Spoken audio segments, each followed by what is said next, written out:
Allez, à 3, 1, 2, 3. 1, 2, 3.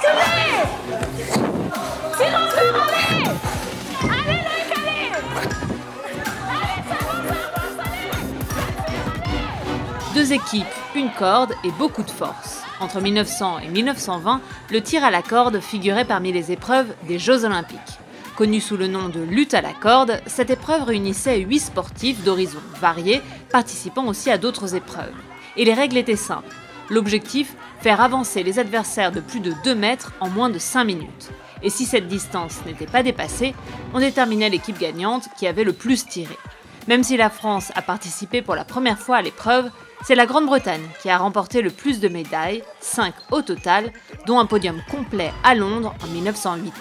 Presque 100 ans plus tard, qu'en ont pensé lutteurs et judokas après un premier essai?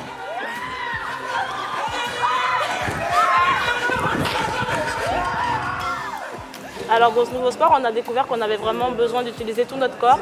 Ça prenait vachement les mains, on avait besoin de notre dos, les cuisses, voilà, enfin pour ma part. Voilà, c'est très complet, là j'ai les bras tétanisés, les cuisses même chose et même le dos. Donc voilà, bon, la lutte c'est complet, mais le tir à la corde, je pense que ça devait être un sport difficile. Nous on avait un coach à côté qui nous donnait le tempo. Tempo, parce qu'au début j'ai voulu le faire dans la première manche, mais en disant 1, 2, 3 et en tirant, ça fatigue. Donc, mais je pense que dans ce sport, il devait y avoir un coach quand même qui devait être derrière l'équipe, qui devait les entraîner au quotidien. Quand on arrive à faire 1, 2, 3, on tire, on souffle. Tu vois, comme ça me fait. Ils vont profiter. Ils sont toujours en tension. Il faut qu'on se mette vraiment comme ça pour tirer en fait. Nous, on a essayé de mettre les plus lourds, les plus forts devant et puis les petits gabarits derrière. Après, ça n'a pas trop marché pour nous. Mais après, je pense qu'ils étaient plus lourds que nous aussi. Donc voilà, mais je pense qu'il y a beaucoup de stratégies et je trouve pas du tout que ce soit monotone, au contraire. Nous, on a l'habitude de grimper pas mal de cordes, mais bon, dans l'autre sens. Voilà, pour les saisies, pour la poigne, là, pour être capable de contrôler l'adversaire.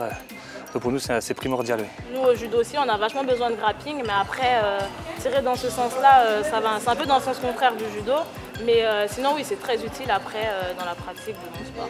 Exactement, alors on est un petit peu cousins, les lutteurs et les judokas. On va dire que les judokas, c'est des lutteurs en pyjama. Non. C'est des lutteurs un peu plus stylés, voilà, modernes, voilà. Mais en 1920, fin de l'épreuve. La discipline disparaît des JO. En cause, des histoires de chaussures trop lourdes portées par les Britanniques pour ne pas bouger et d'athlètes assis pendant l'épreuve. Et même si la Fédération internationale de tir à la corde est reconnue par le CIO, la discipline, elle, n'est pas prête de revenir sur le devant de la scène.